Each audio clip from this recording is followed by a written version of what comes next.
Alright guys, welcome back to part 2 of the front wheel drive to all wheel drive conversion project. So today this video is going to be all over the place. I got K-frame sitting out in the sun, sway bar link laying on the ground. I got parts over here hanging that are painted. Trying to get all the suspension parts done today so that I can get the car in the garage. I'd love to be able to get the car in the garage today and start tearing it apart. This one we'll get all the suspension components done, put them on the K-frame, which is laying out there, and kind of show you how they're all going to work. This portion right here, I got a Volk steering delete kit.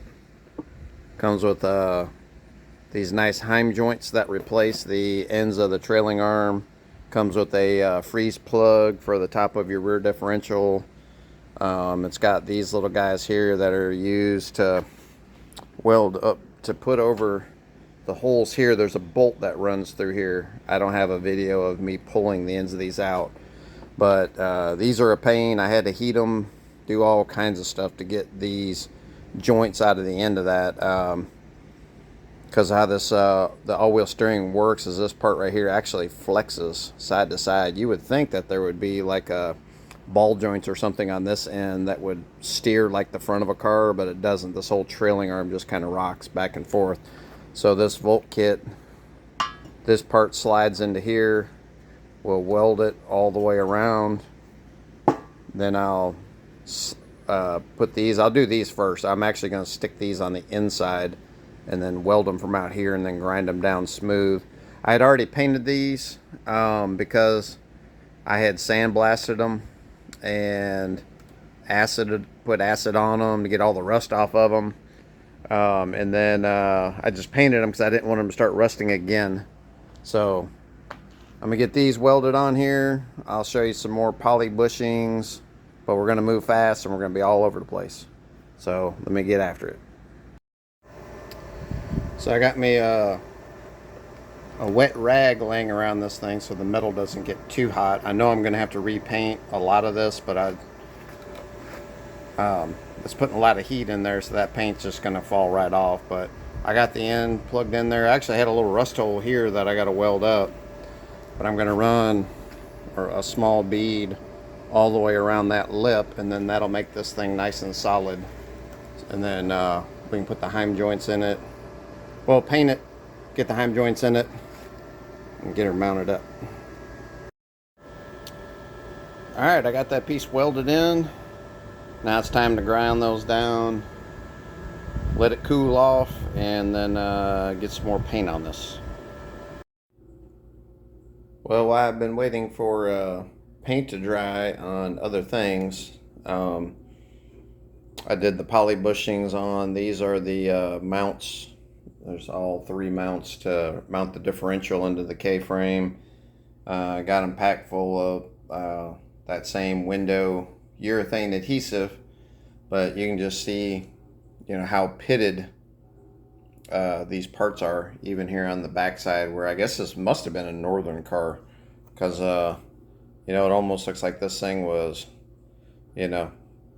just beat with a ball peen hammer or something. But I mean, they're still sturdy.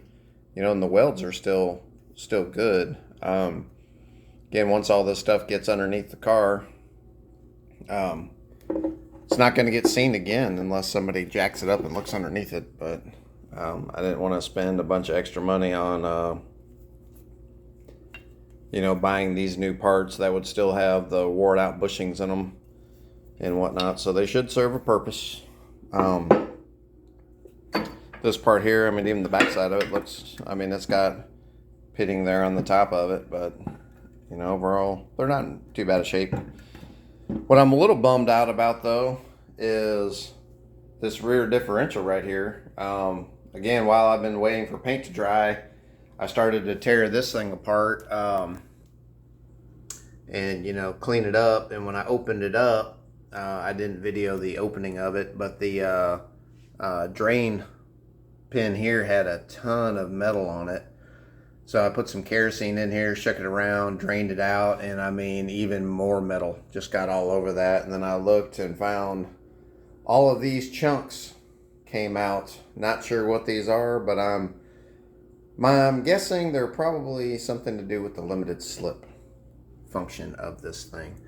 So a little bummed about that. I'm sure with these cars that's going to be really cheap to fix. That's a joke, by the way, because it probably won't be. But I need to get that done and then get this painted so that it'll be ready to go in the car. And then just had my mounts sitting here. These are the ones I cut out of the donor car. And then I'm going to be drilling and tapping the rear ones and putting them on there. So, and I got me some Megan Racing coilovers. That's the rear ones there. Front ones are still in the attic. And I got an axle. I got to buy the passenger axle because it broke. It snapped right on the end of it, which, you know, I don't have it laying here, but it snapped. It was inside the outer, right inside there. So whoever had this car before was probably drag racing it or doing something crazy, and then that's why I got the problem with that. But either way, we'll figure it out, and we'll just go from there. Well, guys, this is her all mocked up. I got my front heim joints in there. I got all stainless steel bolts. I still got to paint them. As you can see, I just got to paint the ends of them.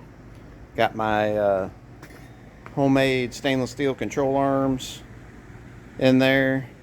Got my sway bar links welded on. Worked the other day. Got to clean the inside of those out before I stick the bearings back in them. Poly bushings are full. So now it's time to clean out that mess that you see in there, which isn't as bad as what it looks. It just looks bad.